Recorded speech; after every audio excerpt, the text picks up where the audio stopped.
So thank you. It's a great honor to be here and a privilege to be able to share our research about corporate adoption of AI with you today. First, some context setting.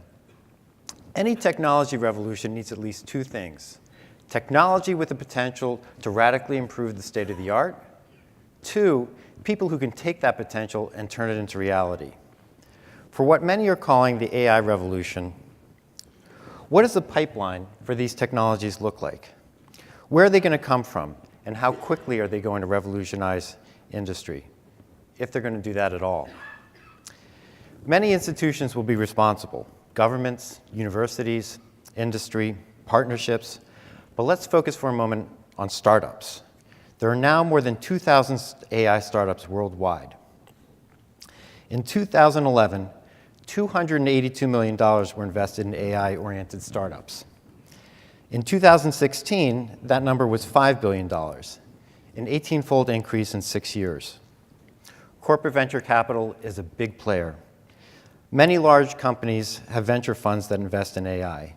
Amazon, Baidu, Bloomberg, Google, Microsoft, Salesforce, Samsung, and Toyota. These 8 companies have publicly announced AI funds with close to $1 billion in capital. If you add Baidu's Apollo fund, which is focused on self-driving car technology companies, it's well over $2 billion. That's just from 2 companies. And these are just some of the announced funds.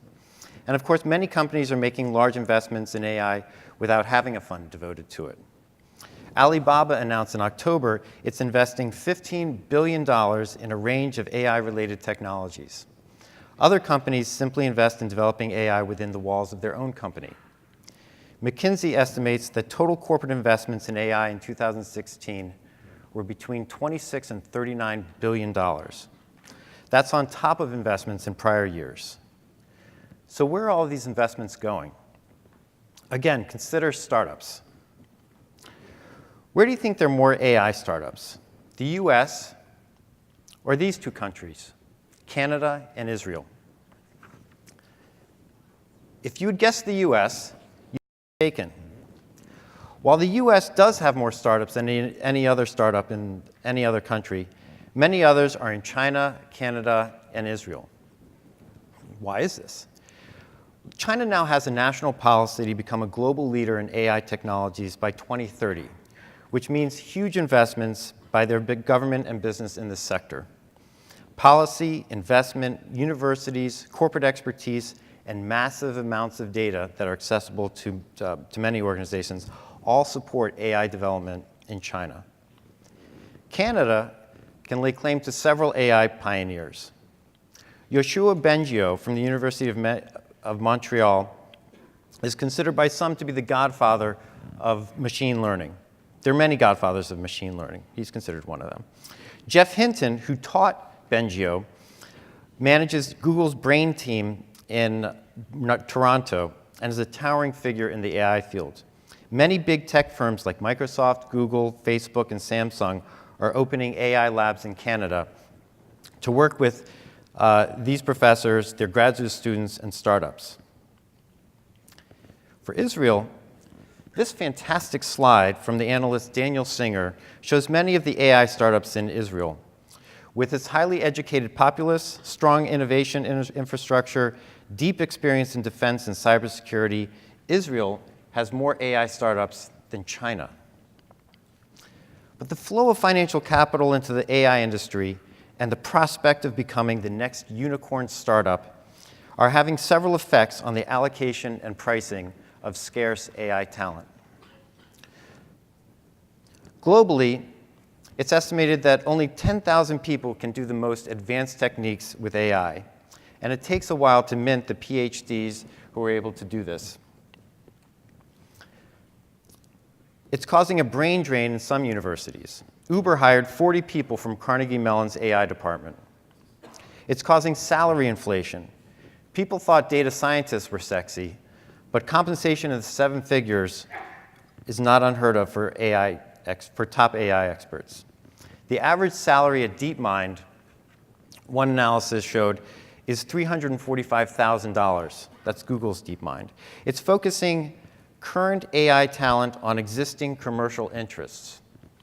And I want to come back to this, but the long-term effects of this are unknown. The upshot is, while many AI algorithms are open-sourced, and you can buy off-the-shelf AI systems, many AI applications require more data than many companies, especially small to medium-sized enterprises, have. This is especially true in situations where accuracy or reliability needs to be in the high 90th percentiles to be effective. AI systems by themselves are in many, though not all contexts, incomplete solutions. As I just mentioned, AI talent is concentrated. Development of high-end AI talent isn't meeting demand, and there's a big talent gap between the AI haves and have-nots. So given this context, what would one expect from what's really happening with AI adoption in the corporate landscape? MIT SMR, along with the Boston Consulting Group, set out to explore this question earlier this year. We just completed our first year of research in a multi-year research program.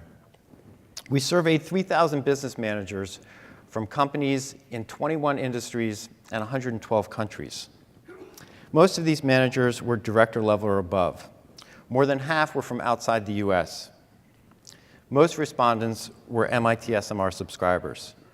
We also interviewed more than 24 thought leaders and practitioners in this space. For the survey, we used the Oxford English Dictionary definition of AI, in large part because our research team couldn't agree on a proprietary definition. This definition has problems, of course. I'm not going to read it, but some AI systems are able to do tasks that humans can't do, such as find fraudulent activity in billions of transaction records. So, I mean, even this has problems. But that is the one definition we agreed on for that survey. One of the key findings from the report is that AI adoption is at an early stage, still, 60 years after AI was coined by AI pioneer John McCarthy in the 1950s. The reality is that most companies haven't even started yet. 54% either have no plans to adopt AI or have plans but haven't implemented them yet. Just 23% have reached the point where they're using AI in pilots. Only 1 in 5 have integrated AI into some processes and offerings. Only 1 in 20 have done that extensively. Only 1 out of 7 survey respondents agree that AI is having a big effect on their organization's offerings and processes today. So you'll hear lots of great anecdotes about AI successes, and these are real, and they are plentiful, but we need to be careful not to generalize too much from these examples. There are real hurdles standing in the way of broad-based corporate adoption of AI. Some of these are technological, some of these involve people. One problem is that there's still a pretty low maturity level in terms of managers' understanding of what can be done with machine learning. We spoke with Jacob Spolstra, who's the director of data science at Microsoft. He told us, a mistake we often see is that organizations don't have the historical data that's needed to make predictions. For example, they'll bring us in to build a predictive maintenance solution, and then we'll find out that there are very few, if any, recorded failures. They expect AI to predict when there will be a failure, even though there are no examples to learn from. So no amount of algorithmic sophistication is going to compensate for a lack of data. But even if you have the algorithms and you have the data, you need to bring the data together in the right way. We spoke with an executive vice president at Wells Fargo, and he was telling us about all the various potential uses of AI his organization has. But they're not yet able to fully exploit that potential because data is fragmented in his organization, like it is in many large organizations. So for him, the core issue for the large company is to bring data together in a strategic way. But even that's not enough. Even if you have the algorithms and you have the data and it's brought together in the right way, you still need to train the algorithms. We spoke with the CIO of a large pharmaceutical company, and he told us AI tech suppliers provide us with very young children, untrained algorithms, and require us to give them tons of information to allow them to learn. The amount of effort, he told us, it takes to get the AI-based service to age 17 or 21 doesn't appear worth it yet. We believe, he said, the juice is not worth the squeeze. And a BCG consultant I heard speak recently attached percentages to the effort and time it takes to do each of these steps: develop the algorithms, put the data together, and train. And it's 10% for the algorithms, 20% for getting the data together, 70% on the training side. So many companies still need to grapple with the basics of AI. Not just doing it, but understanding what's needed to do it. Less than half of survey respondents agreed that their companies understand the processes required to train algorithms.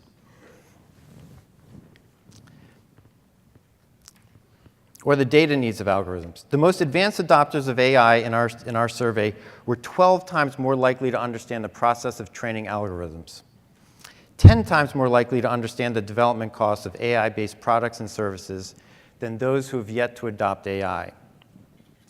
Part of the reason for this discrepancy is that the more mature AI organizations already have more well-developed analytics capabilities, so they already know what's required to do sophisticated analytics. Still, large companies with significant investments in analytics are moving at very different speeds to adopt AI, even within a given industry. We saw vast differences among adoption levels of major players in the insurance industry. But across all industries, one common theme stood out. A majority of companies in every sector expect AI to change the way they operate, along with the products they bring to market. And they expect that to happen soon. Industries see, as I mentioned, few effects from AI on their business today. That's represented by the cluster in the bottom left part of the screen. But respondents expect that in 5 years, AI will have a large effect on both processes and offerings. And this is represented by the cluster in the top right. To give you a sense of the scale of change, about 4 times as many companies say they will see large effects in 5 years on offerings and processes compared to those who see large effects from AI today. In the report, we discuss where these effects are happening, and we do this by functional activity and industry.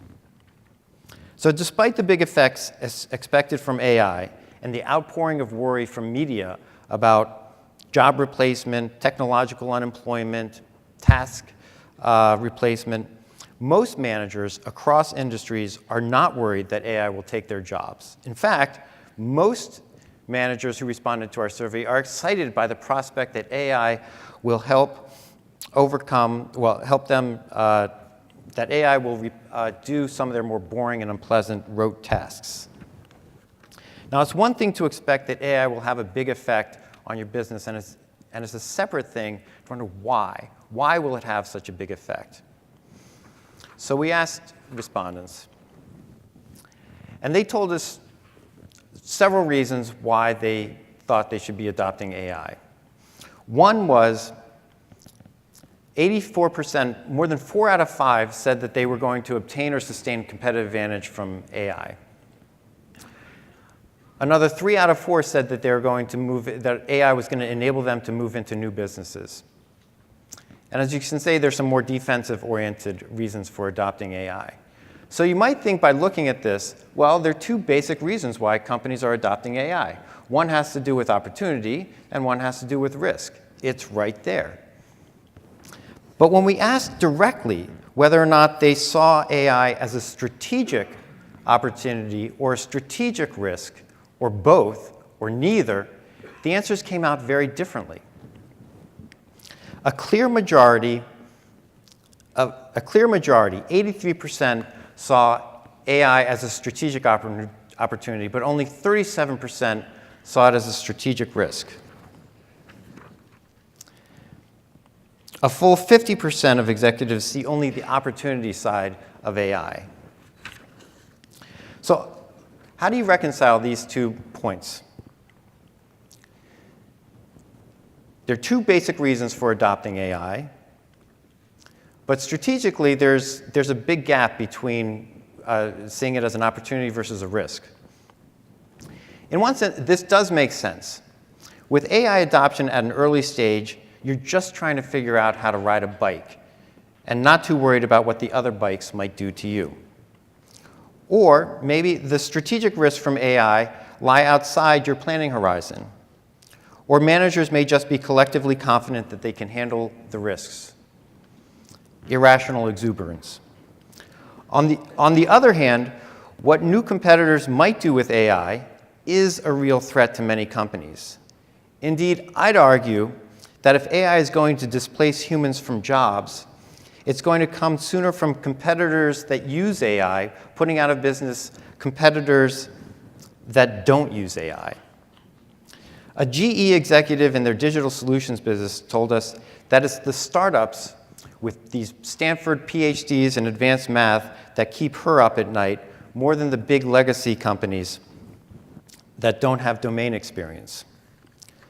Look, people are excited about AI for good reason. I'd like to conclude by acknowledging this excitement and adding a caution.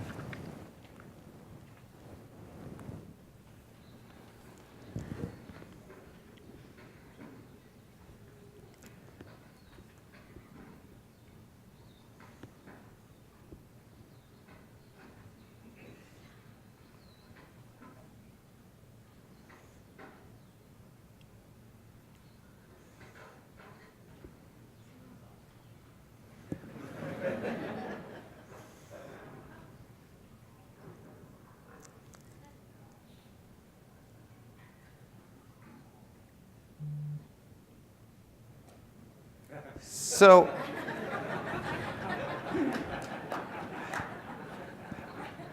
here,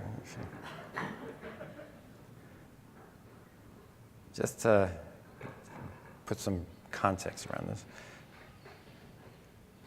All right. So when I saw this clip, which is now continuing to repeat, but when I saw this clip, I was like, the whole world of possibilities just kind of cracked open for me. I mean, really? I mean, I showed this to a colleague of mine at SMR, and he said, there's somebody in that machine, right? I said, no.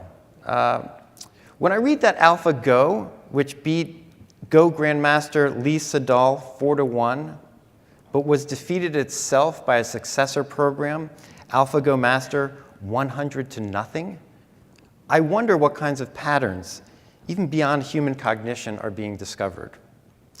When Vicarious, an AI startup with funding from a who's who in Silicon Valley, Zuckerberg, Musk, Thiel, Bezos, and Benioff, has created AI tech that's able to discern letters and numbers in CAPTCHA images. I think we all have experience with CAPTCHA images. We have a robot that can say it's not a robot and fool the system.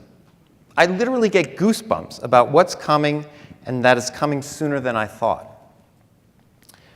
But there's a big question of timing. It's not crazy to think the biggest impact of AI on industry will occur when AI is used to augment scientific discovery, helping the most brilliant minds in science and math solve what are intractable problems today. The millennium problems in math, the grand unification theory in physics. I have no idea what new industries might be created with AI, or when. AI is increasingly being used by scientists for science, and AI systems are getting better at taking the SATs. Yes, there are programs that are trying to get AI to take the SAT and get the 800s.